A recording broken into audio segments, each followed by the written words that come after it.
Salve aí, galerinha do outro lado da tela. Então, hoje aqui você tá para descobrir o que é isótopo e nunca mais confundir o que é isso daí, beleza? Gente, isótopo na verdade é um termo bem simples. Nada mais quer dizer que você encontra um átomo, outro átomo, ele tem o mesmo número de prótons. Olha, ele é o mesmo elemento químico e é um isótopo, por consequência. O que difere muitas vezes é o número de nêutrons, porque no núcleo do átomo a gente vai ter prótons e nêutrons.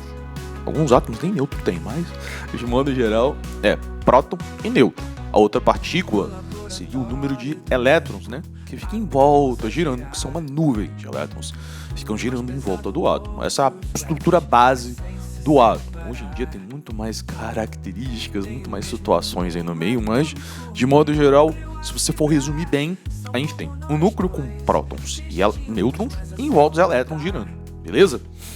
Tranquilo até aí? Show! Então, o elemento químico ele é determinado pelo número de prótons, que a gente chama de número atômico. Quer dizer a mesma coisa.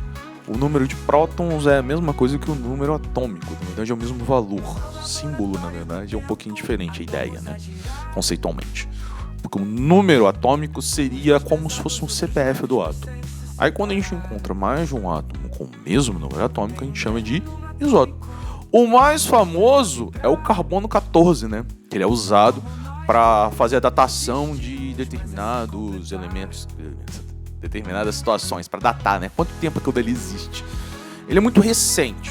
Se você não vir na tela, na verdade é o tanto que tempo que o carbono 14 consegue datar. Há quanto tempo atrás, quanto tempo recente, na verdade, porque ele tem uma limitação de tempo. Cada isótopo radioativo, que eu já fiz até um vídeo sobre isso daí, ele consegue limitar uma determinada data, tá bom? Aí na tela tem mais alguns exemplos também. Mas, de modo geral, isótopo é isso. A gente tem o mesmo número de prótons. Se tiver lá no exercício, quais são os isótopos? Você vai olhar, peraí, esse tem o mesmo número de prótons, esse tem o mesmo número de prótons.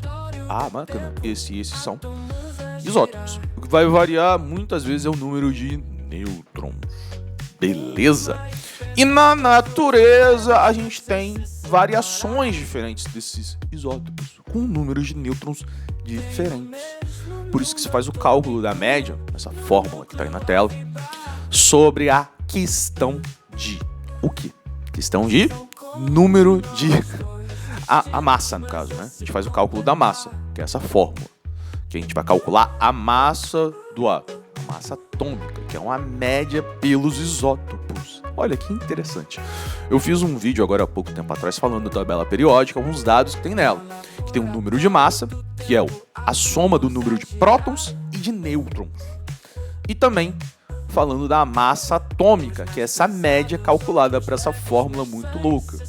Aí tem só 2, só que os elementos químicos podem ter mais de 2 isótopos. Pode ter mais. Por exemplo, carbono tem o isótopo 13 e 14 e o 12. 12, 13 e 14. São 3 modelos. Alguns outros elementos têm mais. Tem elemento que tem mais de 10 isótopos diferentes. Vai ter uma variação de número de nêutrons diferentes. Com mais, com menos. Beleza? Por exemplo, só para fechar e deixar mais redondinho. Carbono, que é o mais simples. O isótopo 12 vai ter 6 nêutrons e 6 prótons. O 13 vai ter exatamente o mesmo número de prótons, que essa é a definição de nêutron, de isótopo. Vai variar o número de nêutrons. Se tinha 6 no outro, nesse vai ter 7. No 14, é só somar mais um. Vai ter 8 nêutrons e 6 prótons. Para manter a definição de carbono, afinal é o CPF do elemento químico. Ele tem que ter sempre o mesmo número de prótons, número atômico. Basicamente é isso daí. Isótopo é isso. Elementos químicos com o mesmo número de prótons, mesmo número atômico. Qualquer dúvida, comenta embaixo e a gente se vê no próximo vídeo.